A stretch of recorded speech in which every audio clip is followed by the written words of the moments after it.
और चलिए सीधी तस्वीरें आपको दिखाते हैं। जंगली भैंस पुनर्स्थापना का शुभारंभ हो चुका है। मुख्यमंत्री डॉक्टर मोहन यादव जिन्होंने इसका शुभारंभ किया, तस्वीरें आपके सामने। तो ये तस्वीरें आपके सामने हैं। 1979 के बाद ये पुनर्स्थापना और सूपखार में जंगली भैंस पुनर्स्थापना का शुभारंभ प्रदेश के मुखिया ने किया। असम के कांजीरंगा से इन्हें लाया गया है। कान्हा क्षेत्र में ये तस्वीरें जिन्हें छोड़ा गया है। तो कान्हा में एक बार फिर से जंगली भैंसे लौटे और ये ऐतिहासिक पल है जो मुख्यमंत्री ने यहां पर इसका शुभारंभ किया। वन्य जीव संरक्षण की दिशा में भी एक बड़ा कदम। पहले चरण में भैंसों का दल 4 जो नए मेहमान हैं वो कान्हा टाइगर रिजर्व में, कान्हा क्षेत्र में लाए गए हैं। कांजीरंगा से ऐतिहासिक ट्रांसलोकेशन शुरू हुआ और सूपखार में जंगली भैंस पुनर्स्थापना का शुभारंभ आज किया गया है। तो एक तरह से आप कह लीजिए कि मध्य प्रदेश और असम के बीच वन्य जीव संरक्षण और जैव विविधता सहयोग का ये नया अध्याय जोड़ा जा रहा है।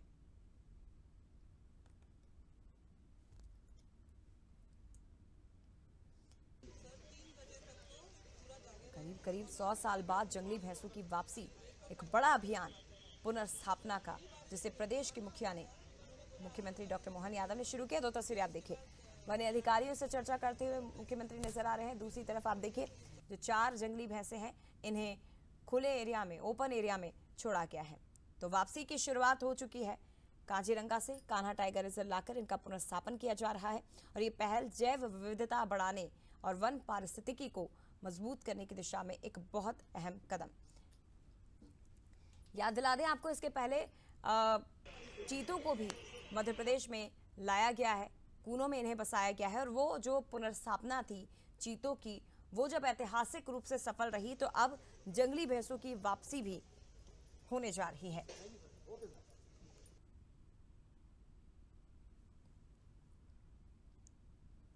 तो लंबे समय से विलुप्त हो चुकी जंगली भैंस वाइल्ड बफेलो, इस प्रजाति को एक बार फिर मध्य प्रदेश में बसाने की तैयारी।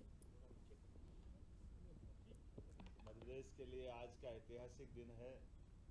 150 साल बाद मध्य प्रदेश की धरती पर कान्हा टाइगर अभयारण्य में एक बार फिर जंगली भैंसा, मैं मान के चलता हूँ कि ये हमारे पर्यावरण के लिए, परिस्थिति तंत्र के लिए अद्भुत अवसर है। हमारी अपनी धरती पर हमारे गए मेहमान का आगमन का शुभागमन है। मेरी अपनी ओर से बहुत बधाई। और जैसा कि मुझे बताया गया है कि इनके आने से हमारे ये पूरे इकोसिस्टम में बड़ी मदद रहेगी। हमारे घास के मैदानों पर बड़ी घास को इनके माध्यम से, जो इनके बीच की एक कड़ी जो मिस थी, जिसके कारण से हमको अपने कई प्रकार के चुनौतियों के वातावरण से निकलना पड़ता था, लेकिन सच में ये अद्भुत मौका है।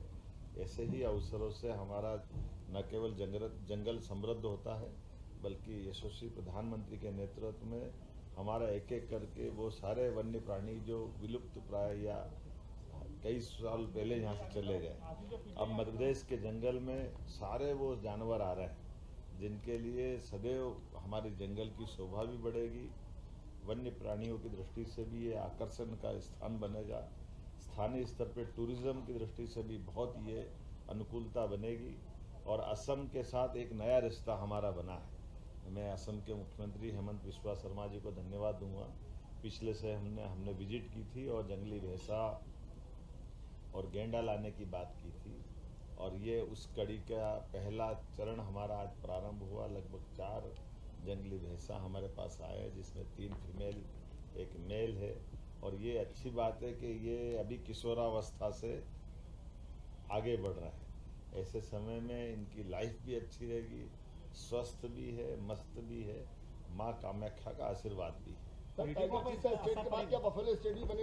नहीं, इसी प्रकार से हमारे राज्य के अंदर आज की स्थिति में देश का चीता स्टेट हमारा अपना बना हुआ है, लेपर्ड है, भेड़िए, जंगली भेड़िए हैं, हमारे मगरमच्छ से लेके घड़ियाल तक, और गिद्ध स्टेट हमारा बना है। ऐसे में सब प्रकार के प्राणियों से समृद्ध मध्य प्रदेश का जो अतीत का गौरवशाली पक्ष रहा है वो पुनर्समृद्ध हो रहा है। और एक एक करके वो सब चीज़ें जो कोई 100 साल पहले तक थी लेकिन ये सपना देखते थे, आज वो साकार होते दिखाई दे रहा है। हमारे और आपके साथ, हम इस पीढ़ी के साथ जो छोड़ के जाएंगे वो आने वाले समय ये और आगे बढ़े, इस दिशा में लगातार काम कर रहे हैं। हमारी अपनी सरकारों का गठन होता है, सरकार के माध्यम से जनता के कल्याण के भौतिक अधोसंरचना के काम होते हैं, लेकिन समस्त चराचर जगत में परिस्थिति तंत्र के लिए जो काम होता है वो अद्वितीय होता है और इसमें कठोर और कड़े निर्णय लेने की आवश्यकता पड़ती है।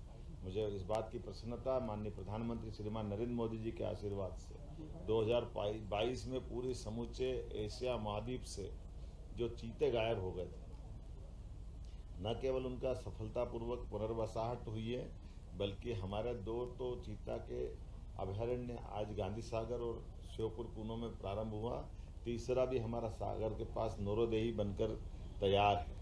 ऐसे में एक एक करके वो सारे वन्य प्राणियों के लिए हम काम कर रहे हैं, जिनकी आज हमारे सबके लिए उस भविष्य की दृष्टि से ये धरोहर के रूप में रहेंगे। मेरी अपनी ओर से इस अवसर पर माननीय सांसद हमारी भारती पारदी जी, हमारे भगत सिंह नेताम जी, हम सब ने मिलकर आज आनंद के साथ इस अवसर के साक्षी बनने का सौभाग्य पाया है।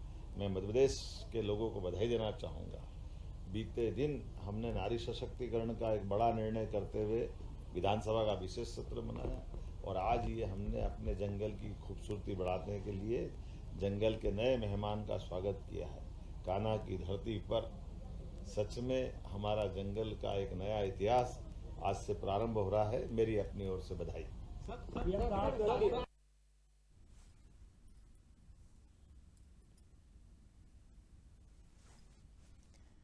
तो 1979 में आखिरी बार जंगली भैंसों को देखा गया था और उसके बाद अब असम से काजीरंगा राष्ट्रीय उद्यान से, क्योंकि वहां पर इनकी उपलब्धता ज्यादा है, इसलिए वहां से मध्य प्रदेश में इन्हें लाया गया है। और कान्हा टाइगर रिजर्व इसलिए क्योंकि यहाँ का वातावरण है वो जंगली भैंसों के लिए पूरी तरह से अनुकूल माना गया है, इसीलिए कान्हा टाइगर रिजर्व में जंगली भैंसों को बसाया गया है।